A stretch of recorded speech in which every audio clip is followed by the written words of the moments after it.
सभी खास मेहमान हमारे साथ जुड़े हैं, लेकिन विनोद जी का मैं रुख करना चाहूंगी क्योंकि उत्तर प्रदेश के चुनाव पर उनकी अच्छी पकड़ रहती है। विनोद जी, ये ट्रेंड देखा जाता है कि जो सत्ताधारी पार्टी होती है उसी के पक्ष में उपचुनाव जाता है, या फिर जो समाजवादी पार्टी की तरफ से कहा गया था कि 2027 का ट्रेलर है, वैसा होता हुआ उनके लिए अगर दिख गया तो मुश्किल की बात है। फिर देखिए, ट्रेलर वो मान रहे थे तो फिर उनके लिए मुश्किल की बात है।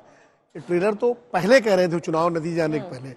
लेकिन मुझे लगता है एक बात तो ये सही है कि आमतौर पर जितने उपचुनाव हुए, अभी आप रिजल्ट देख लीजिए, तो सब जगह सत्ताधारी पार्टी को बढ़त मिली है। पश्चिम बंगाल में ममता बनर्जी की पार्टी 6 की 6 सीटें जीती है, गुजरात में 1 सीट बीजेपी जीती है, राजस्थान में बीजेपी जीती है, सब जगह जो जिसकी सरकार है। उत्तर प्रदेश में देखिए, जो 3-4 सीटें समाजवादी पार्टी के गढ़ रही हैं, उनमें से एक कुंदरकी सीट है, वो हारना एक अपने आप में संकेत है सपा के लिए कि उसको जमीन पर मेहनत करने की जरूरत है। जो लोकसभा चुनाव में नतीजे आए उसके आधार पर आप हवा में उड़ गए कि सब चल गया, उससे बात बनने वाली नहीं है। विधानसभा चुनाव के लिए आपको तैयारी करनी पड़ेगी, कंसोलिडेट करना पड़ेगा, सीखना पड़ेगा। इसी तरह जो है ये सीसामऊ में जीत तो गए, लेकिन वहां भी लड़ाई अच्छी हुई। करहल में जीतना ही था खैर, लेकिन करहल में भी लड़ाई अच्छी हुई। फूलपुर और ये मझवा कटेरी, ये सीटें भी जहां समाजवादी पार्टी उम्मीद कर रही थी बहुत अच्छा करेगी, लेकिन उस तरह से नहीं कर पाई। तो कहीं ना कहीं समाजवादी पार्टी को भी अपने कील कांटे दुरुस्त करने पड़ेंगे। और भारतीय जनता पार्टी की खास बात यह है कि 7 सीटें जीतने के बाद अब योगी जी की कुर्सी को कोई खतरा नहीं है। जो राष्ट्रीय स्तर पर एक बार बार बात चलती थी कि इन चुनावों के बाद क्या होगा क्या नहीं होगा, खासकर केशव प्रसाद मौर्य और ब्रजेश पाठक जो दोनों उप मुख्यमंत्री बार बार दिल्ली आते थे, तो अब वो दिल्ली आने की दौड़ बंद हो जाएगी और योगी जी एक बार फिर से कंसोलिडेट करेंगे उत्तर प्रदेश की राजनीति में और भारतीय जनता पार्टी की राजनीति में। और 2027 का चुनाव मुझे लगता है भारतीय जनता पार्टी योगी जी के नेतृत्व में ही लड़ेगी। मैनपुरी से मेरे सहयोगी समर श्रीवास्तव इस तमाम जानकारी के साथ जुड़ गए हैं। समर, देखिए, हार का ढीकरा जो भी पार्टी हो, यहाँ पर तो डिंपल यादव थी समाजवादी पार्टी से, उनका ये कहना था कि वहां पर बूथ कैप्चरिंग हुई, तस्वीरें हमने दिखाई किस तरीके से वहां पर पिस्टल तानी गई।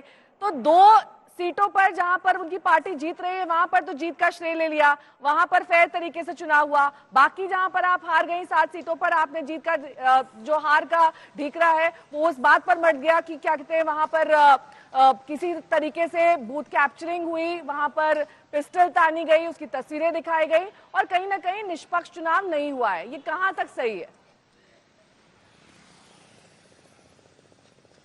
नेहा, देखिए, चुनाव के बाद अक्सर देखा जाता है कि जो दल जीतता है उसके लिए सब अच्छा है और जो दल हारता है वो सवाल उठाता है। और ये अभी से नहीं है, ईवीएम को लेकर तमाम तरीके से, चाहे कांग्रेस पार्टी हो चाहे समाजवादी पार्टी हो, वो ईवीएम को लेकर लगातार सवाल उठाती रही है। और आज डिंपल यादव ने जब आज तक से खास बातचीत की तो उन्होंने एक बार फिर उस चीज का जिक्र किया, ईवीएम को लेकर अभी भी सवाल उठा रही है। और उन्होंने कहा कि बैलेट पेपर से चुनाव क्यों नहीं हो सकता है, 27 के चुनाव से पहले हमारे एजेंडे में ये शामिल होगा कि सरकार चुनाव को बैलेट पेपर से कराए। हालांकि अगर आप करहल की जीत की बात करें तो करहल उनका गढ़ कहा जाता है समाजवादी। तमाम समर्थक प्रियंका गांधी का गर्मजोशी से स्वागत कर रहे हैं।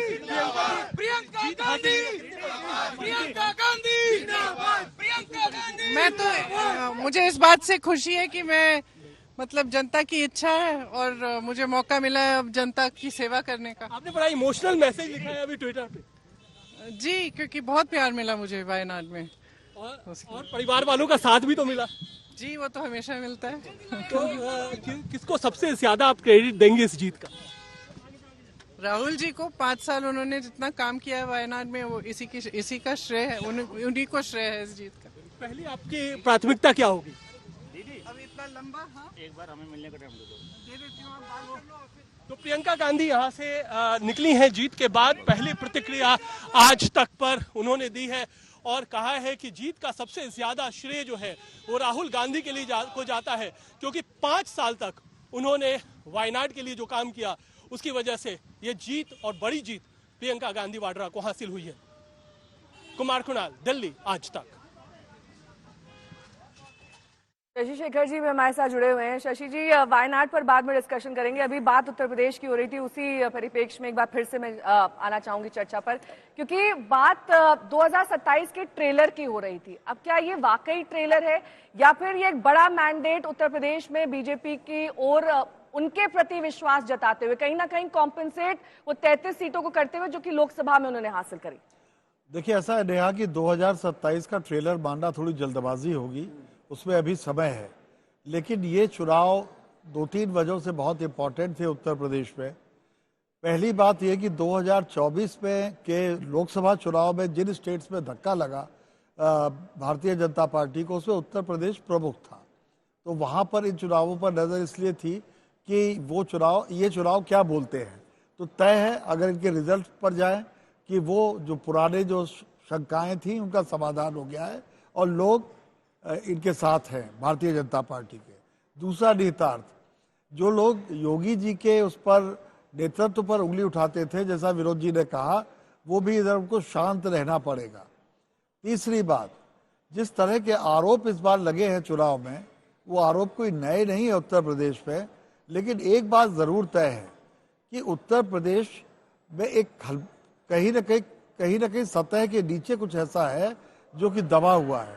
अब वो दबा हुआ किसके पक्ष में जाएगा, कब जाएगा, ये देखना दिलचस्प होगा। नेहा,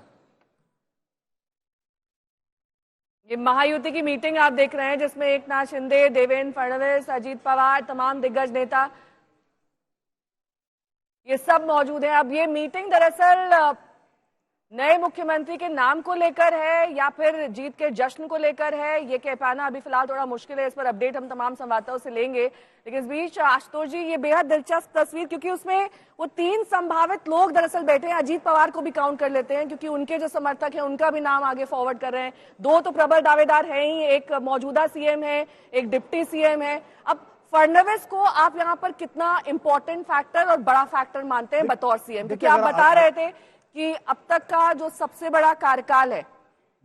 देखिए, अगर आप कुर्सियों को देखें तो आपको अंदाजा लग जाएगा कि 2 बड़ी कुर्सियां हैं। एक पे देवेंद्र फडणवीस बैठे हुए हैं, दूसरे पे बैठे हुए हैं एकनाथ शिंदे, और जो तीसरे उप मुख्यमंत्री हैं अजीत पवार, उनकी कुर्सी छोटी है। तो ये अपने आप एक सिंबॉलिक है, प्रतीकात्मक है कि इस वक्त राजनीति, महाराष्ट्र की राजनीति में 2 सबसे बड़े नेता एकनाथ शिंदे और साथ ही साथ देवेंद्र फडणवीस हैं।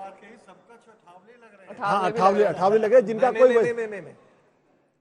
एक अकेली कुर्सी है जिस पर देवेंद्र फडणवीस है, और 2 कुर्सी पे मुझे लगता है कि दोनों सटे एक ही साथ है, जिस पर अलग अलग। आप जरा देखिए, हो सकता है फ्रेम गलत आ गया। कुर्सी के साइज पर मत जाइए सर।